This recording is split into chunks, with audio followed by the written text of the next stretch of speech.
اللہ من الشیطان اللعین الرجیم بسم اللہ الرحمن الرحیم۔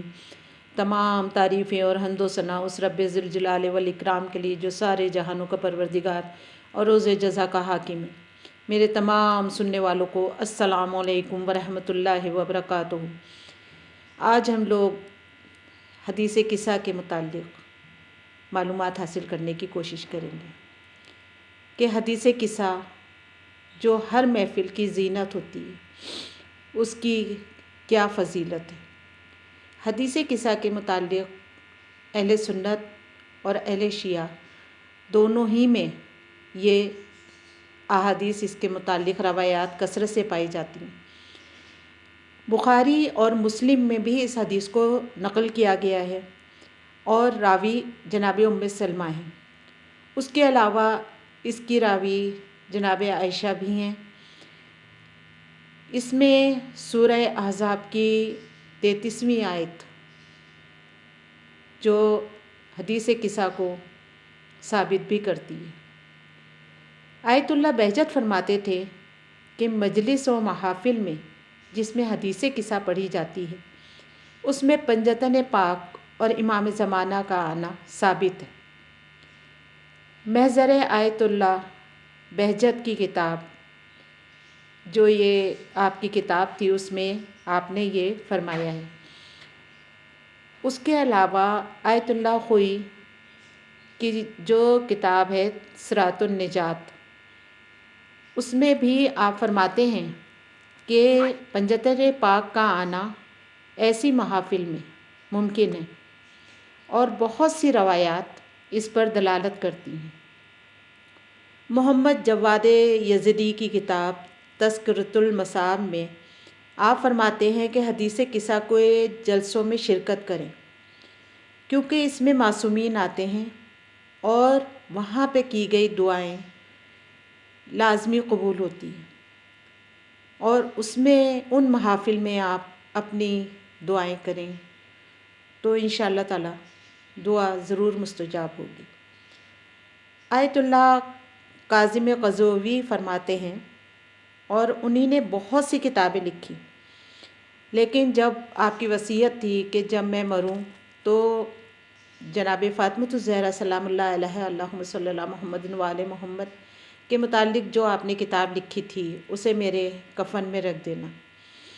اور آپ کو امانتاً قم میں دفنایا گیا تھا، اور جب کافی سال کے بعد آپ کو وہاں سے کربلا منتقل کیا گیا تو آپ کا جنازہ بالکل ویسے ہی تھا جیسے آج دفن ہوئے ہوں۔ آپ فرماتے تھے کہ حدیث قصہ کو حفظ کرنا چاہیے اور بچوں کو بھی زبانی یاد کرائیں۔ اس کے علاوہ آیت اللہ سید مرتضیٰ موحد روز پڑھتے تھے اور آپ نے حدیث قصہ کو حفظ کیا ہوا تھا۔ ایک واقعہ ہے کہ ایک بچے کی زبان میں لکنت تھی۔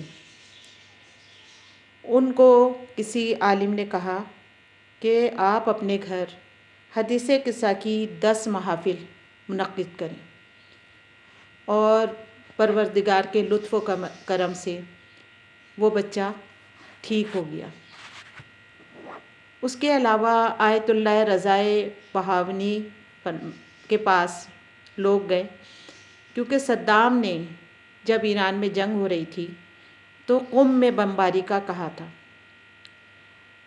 تو آیت اللہ سے سب نے کہا کہ آپ کوئی دعا بتائیں کہ کسی طرح قم شہر کو کوئی نقصان نہ پہنچے۔ آپ نے توسل کیا بی بی معصومہ قم سے، اور ان کی طرف سے اشارہ ملا کہ لوگوں سے کہو کہ حدیث قصہ سے توسل کریں، اور لوگوں نے گھر اور مسجدوں میں حدیث قصہ کثرت سے پڑھنا شروع کر دی، اور اس سے بمباری بالکل رک گئی۔ بلکہ ایک جہاز جو بم برسانے آیا تھا لیکن پائلٹ نے اپنا جہاز گرا دیا، پائلٹ بچ گیا تھا۔ اس سے جب پوچھا گیا تو اس نے کہا کہ جیسے ہی میں شہر قم آیا تو مجھے لگا کہ شہر تو غائب ہو گیا ہے اور نیچے پانی نظر آ رہا ہے، اور میں نے گھبراہٹ میں ادھر ادھر بم گرا دیے۔ آیت اللہ سید رضا گل پائگانی نے حدیث قصہ کے کتابچہ چھپوا کر رکھا ہوا تھا، اور اگر آپ کے پاس کوئی آتا اور اپنی پریشانی بیان کرتا اور کچھ دعا کے لیے کہتا تو آپ وہ کتابچہ اس کے حوالے کرتے اور کہتے یہ پڑھو اور اس سے اپنی مشکل کو حل کرو، اور آپ خود بھی کسی بھی مشکل میں حدیث کسائی کی تلاوت کرتے۔ یہ وہ عمل ہیں کہ جو ہمارے لیے ائمہ نے بہت آسان ترین عمل ہم لوگوں کو بتائے ہیں، اور پروردگار اس کے صدقے میں، محمد والے محمد کے صدقے میں ہماری ساری پریشانیاں دور کریں۔ اگر آپ کو یہ میری چھوٹی سی کاوش اچھی لگی ہو تو پلیز اس کو لائک کریں، سبسکرائب کریں، اور کمنٹس میں ضرور بتائیں کہ اس میں مزید بہتری کس طرح سے ہو سکتی ہے۔ والسلام علیکم ورحمۃ اللہ وبرکاتہ۔